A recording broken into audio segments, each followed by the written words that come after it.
Jadi sebenarnya sekarang portfolio saya itu cuma 2, antara saham Konglo, kalau nggak saham blue chip. Blue chip itu saya cuma konsisten di saham. Oh gitu. Ya, soalnya saya track recordnya tuh winning rate saya tinggi 90% kalau di saham. Wih. Jadi saya nggak. Uang? Sebenarnya saya kan emang nyarinya tuh saham-saham yang backdoor. Jadi tuh saya udah ada kayak alert berita-berita yang backdoor sama akuisisi. Nah jadi setiap kali kalau ada berita backdoor sama akuisisi itu saya pantauin. Kebetulan CBRE nih. Nah kalau dia kapal keren ini tuh satu-satunya di Indonesia. Di Indonesia itu nggak ada lagi yang lain gitu. Jadi karena saya lihat satu-satunya, terus saya lihat waktu itu kapal ini bakal kerjanya di mana. Ini justru dia kontrak-kontrak itu di tempatnya Petronas. Kontrak-kontraknya itu di ada ya di oil and gas yang terkenal lah, saya nggak enak sebut namanya gitu loh. Ya jadi saya pikir kayaknya bukan nyarinya tuh emiten yang turn around gitu loh, yang dari jelek jadi bagus.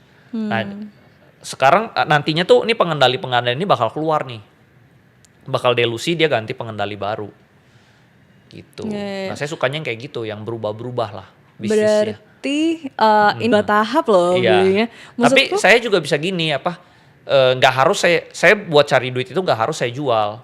Saya bisa jaminkan sahamnya, saya dapat uang. Gitu. Jadi kalau investor lain kan dia harus jual sahamnya baru dapat cash kan. Kalau saya tuh nggak harus jual sahamnya, saya bisa jaminkan sahamnya. Sukanya tuh pertama dia turn around dari perusahaan yang jelek, terus dari pengendali lama berubah ke pengendali baru. Nah nanti dia berubah pengendali juga nih, pengendalinya baru. Gitu. Yang China yang Hilong itu juga masuk. Gitu. Nah saya pertama sukanya terus itu 30-an miliar. Tapi saya juga pernah ketarik sahamnya hampir kena margin call di bulan April. Karena saya kan pakai pinjaman. Saya itu kan kenapa uang saya itu bertumbuhnya cepat, karena saya pakai margin. Gitu loh. Nah tapi margin ini kalau lagi untungnya double, kalau lagi ruginya juga double. Gitu. Nah jadi pas bulan April yang ada tarif dari Donald Trump itu saya hampir. Pertimbangan dalam memilih saham Konglonya apa aja sih, mungkin bisa jadi tips juga. Pertama, transaksi volumenya tinggi. Lalu story-nya mereka mau masuk MSCI ya. Jadi dari story ownership-nya ada, terus dari transaksi belinya juga tinggi, volumenya ya, volume transaksi gede, terus udah gitu dimakan terus gitu loh. Ada yang berani belinya. Nah, sampai Februari masih oke sih, at least sampai Februari masih oke, karena Februari itu ada MSCI ya. Ada MSCI, jadi menurut saya sampai Februari harusnya masih oke. Kalau konglo yang ngejar ke MSCI pasti sahamnya pasti dikerek nih. Dia mau ngejar yang bobot yang bulan Februari gitu loh. Terus sekarang tadinya kan kita pesimis kan sama asing keluar kan. Sekarang kita main lokal tuh, karena saya tuh selalu, kalau orang kan selalu analisanya pakai fundamental, teknikal. Saya tuh selalu supply and demand. Kayak gimana? Kalau volume beli demandnya tinggi, saham ini pasti naik. Gitu. Jadi pure supply and demand, karena mungkin saya backgroundnya pebisnis gitu. Jadi yang penting kita ikut kepentingan owner gitu loh. Oh jadi kalau Konglo itu adalah lihat ownernya. Iya, jadi dia kan mau jualannya pas MSCI nih. Berarti kita harus lihat kepentingan dia. Kita harus tahu perusahaan dia ini kalau ngincer MSCI itu di harga berapa. Nah dari situ kalau kita tahu harga berapa ya bisa naik. Itu 92%. Nah untuk kita bisa meningkatkan winning rate-nya kita harus bisa baca ownernya itu kepentingannya kemana, jualannya di harga berapa, itu kita harus tahu. Oh balik lagi ya. Iya jadi tugasnya tuh saya analisa psikologis ownernya, saya baca gitu loh. Ownernya mau targetinnya di harga berapa gitu. Jadi saya kejar gitu. Kalau misalnya koreksi dekat harga saya tinggal jual. Jadi chance saya menang lebih tinggi daripada chance kalah gitu loh. Oke, jadi saham Konglo itu dia nggak jualan ke retail. Jadi sahamnya bakal lebih sering naik gitu loh. Kalau misalnya owner yang kayaknya nanggung gitu loh. Jadi orang kaya itu dibedakan 2 kalau menurut saya ya. Yang kayaknya nanggung sama yang kaya banget. Kalau yang kaya banget itu dia nggak butuh cash. Cash dia udah banyak di kantong. Dia jadi ini cuma permainan doang. Yang kedua itu kayaknya nanggung. Kaya tapi masih butuh duit. Nah kita harus hati-hati yang sama 2 nih. Kaya tapi butuh duit. Nah kalau yang butuh duit, ya dia misalnya punya emiten IPO. Sahamnya naik ya dia jualan, dia take profit, dia mau cash. buat support bisnisnya lagi. Sahamnya naik, dia jual lagi sahamnya buat take profit, buat support bisnisnya. Ya begitu terus akhirnya sahamnya nggak naik-naik. Tapi kalau si Kong Lo ini, dia udah gameplaynya udah beda. Dia nggak cari duit-duit kecil. Dia sahamnya naik, dia nggak jual-jual. Bahkan dia ikutan beli juga. Akhirnya semua ikutan untung. Nah nanti dia jualnya kapan? Pas masuk MSCI dia jualan. Oke. Gitu. Jadi dia jualnya di titik MSCI situ. Jadi everybody happy, everybody win. Nah, jadi makanya orang sekarang prefernya tuh di saham Kong Lo, di saham yang ownernya itu gak jualan. Kalau ownernya jadi sebenarnya terdampak ke bursa saham sih sebenarnya. Jadi apa yang terjadi di bursa saham tuh selalu lebih cepat daripada di dunia nyata gitu loh. Jadi contohnya misalnya sebelum COVID nyebar, contoh misalnya di Indonesia waktu 2020 kan ada 4 orang yang kena terpapar COVID kan. COVID-nya belum nyebar tapi bursanya udah crash duluan besoknya. Jadi apapun yang terjadi di bursa saham itu adalah refleksi ekonomi Indonesia. Cuman versi yang lebih cepatnya. Jadi kalau misalnya ada hal yang mengerikan, dia crash duluan. Sebelum ekonomi real crash, bursa udah crash duluan. Tapi kalau ada sesuatu sentimen yang positif, sebelum ekonominya rebound, membaik, itunya juga lebih. Kalau saya sektor-sektor kalau awal tahun pastinya saham Kong Lo.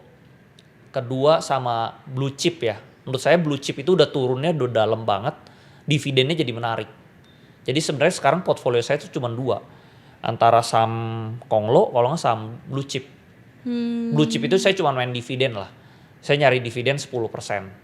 Gitu loh. Sekarang dividennya kan 10%. Oke juga gitu loh. Terus udah gitu kan 4 biasa kan mereka bagi dividen sekitar bulan April. Sekarang udah Desember, tinggal 4 bulan lagi udah dapat dividen 10%.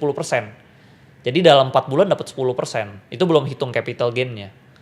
Berarti gitu. saham blue chips tuh juga cocok buat yang karakternya mereka emang investor yang pengen stabil. Iya, yang sibuk ya. Yang sibuk misalnya kita ada pekerjaan, ada karir, terus kita nggak sempet pantau saham di depan setiap hari ya mungkin itu cocok. Gitu loh. Yang penting kita dapat 10%. Kita nggak perlu peduli lah sahamnya mau naik, mau turun. Yang penting setiap bulan setiap tahun dapat 10% misalnya. Iya. Gitu loh. Itu dicicil dari sekarang.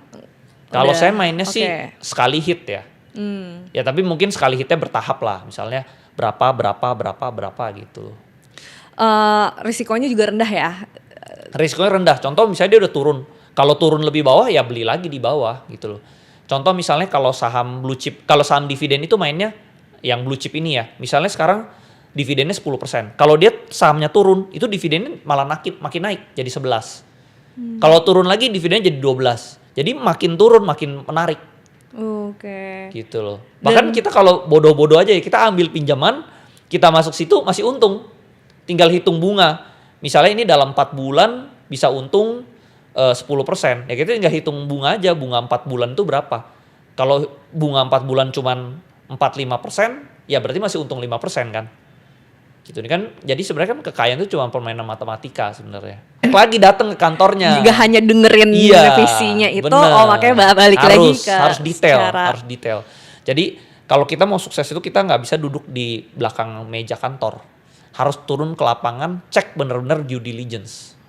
Gitu loh. Makanya saya misalnya yang di CBRE saya juga turun, saya cek kapalnya beneran nggak. Gitu. Karena saya dulu pernah juga invest saham ya. Karwe, saya pikir dia mau diinjek kapal juga, total zong. Tuh, jadi kali ini saya lebih detail lagi, saya benar-benar cek real nggak. Selama real, fundamentalnya real, saya tenang. Tapi itu selalu beli sahamnya dulu, baru akhirnya belinya dikit. Oh, beli dikit dulu supaya bisa kenalan kan. Sama ownernya. Iya, kayak tadi misalnya perusahaan Kariska, saya belum beli tapi mau kenalan kan pasti nggak mau siapa nih. Kalau saya udah beli, saya memegang saham loh, saya beli. Cara kita kunci sukses di saham itu sama, saya ada baca buku, dia selalu bilang gini ya, yang membedakan orang yang kaya sama yang tidak kaya itu orang kaya itu selalu learn to say no. Kayak gimana maksudnya? Belajar bilang enggak. Gitu loh. Jadi lebih banyak nolaknya daripada yang dia terima. Jadi sebenarnya saya ketemu owner emiten tuh banyak. Oke. Mungkin owner emiten yang saya ketemu udah puluhan orang kali. Puluhan emiten yang saya ketemuin. Kebanyakan 90% tuh saya tolak. Saya tolak, maksudnya saya ada beli itu saya lihat perusahaannya, kayaknya kurang nih. Jadi semua owner yang saya ketemuin ini nggak ada satupun yang bilang perusahaannya jelek. semua pengusaha pasti bilang perusahaan dia bagus. Nah, tugas kita tuh harus bisa milih mana yang beneran bagus, mana yang bohongan doang. Gitu. Oke, Nah, jadi learn to say no. Jadi kalau dia bilang ini bagus banget perusahaan gue begini. Tapi kita logika aja, kalau misalnya kita nggak make sense, udah jangan. Gitu. Saya pokoknya kalau ada yang red flag, apa aja yang kecil aja red flag, udah saya nggak mau. sekecil Mungkin kalau awal-awal tahun saya play it safe ya, main aman. Karena biasa tuh Januari sampai Mei itu biasa portfolio saya kurang perform. Ada untung, ada rugi, ada untung, ada rugi kayak gitu loh. di kuartal pertama ini. Iya, kayak kuartal pertama ini sampai Juni kan ada tarif lah, ada segala macem lah gitu loh. Di tahun lalu juga sama, ada yang gejolak-gejolak. Tahun sebelumnya juga sama. Biasa keuntungan saya tuh dari bulan Juni ke Desember.